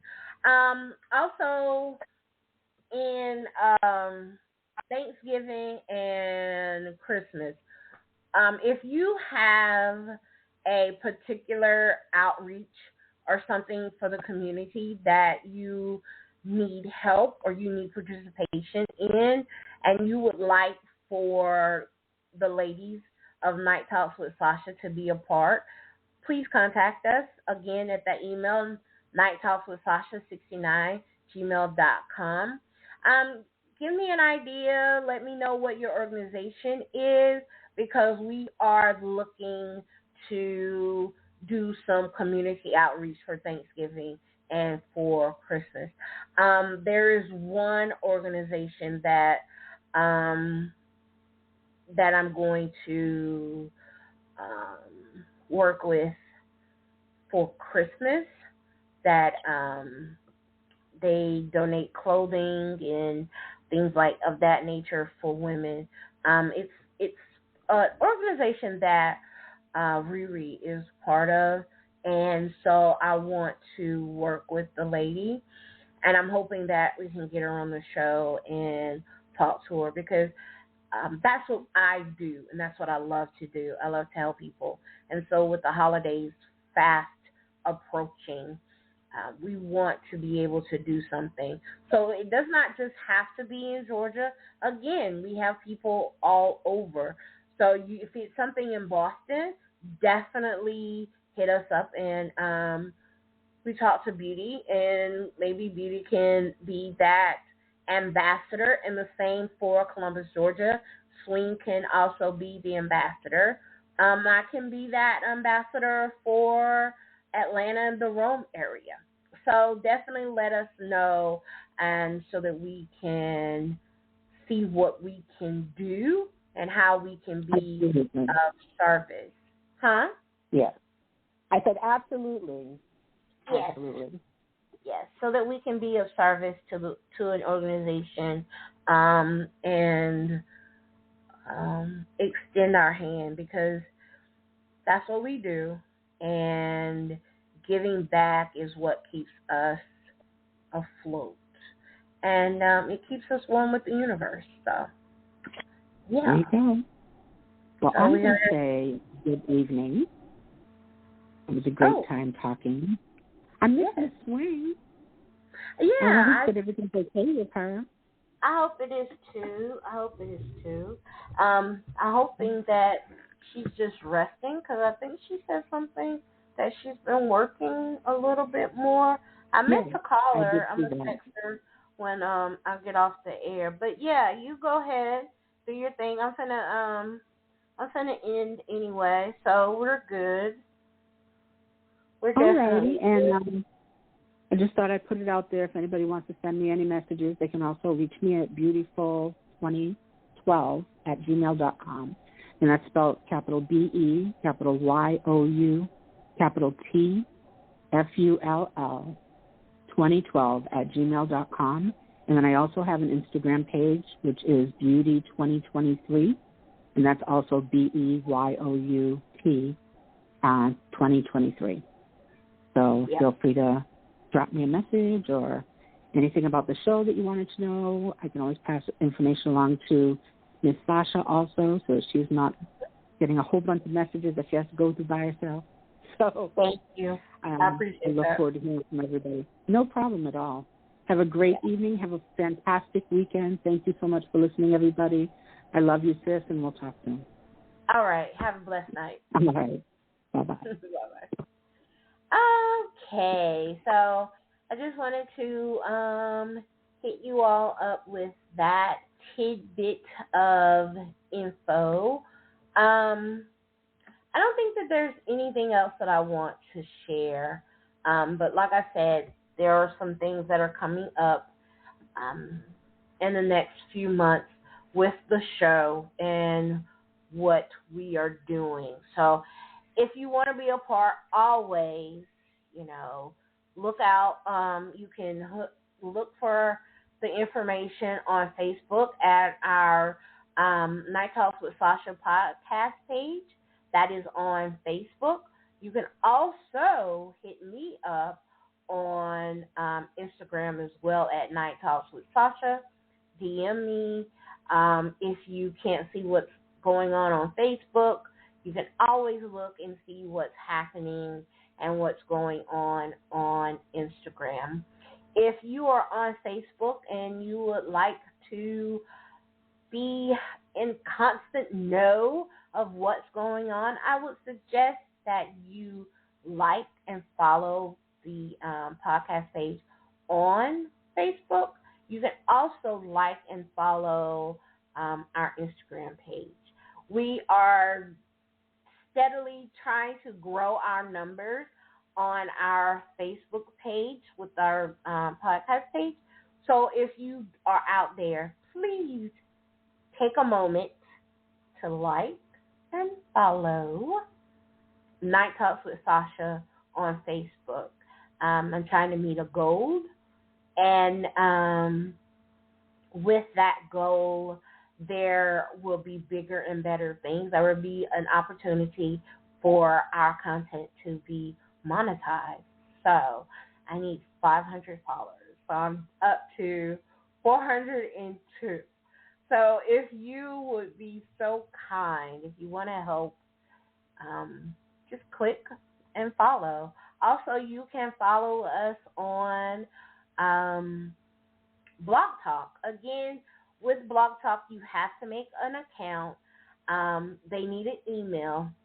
But with that email, you can like and follow the page, the show, and you will get an email every time and a reminder every time that a new episode of Nite Talks with Sasha has been uploaded or been done, so that you can keep up what's going on. If you've missed something, if you want to go back and listen to some shows, you can also go and download our shows.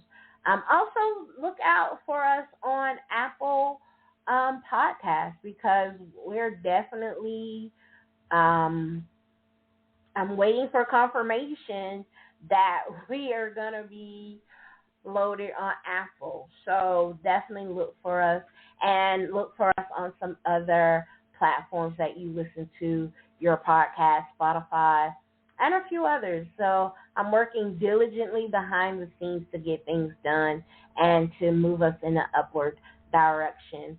The show is doing really well. It's being listened to across the world. We have had listeners in the Philippines, Barbados.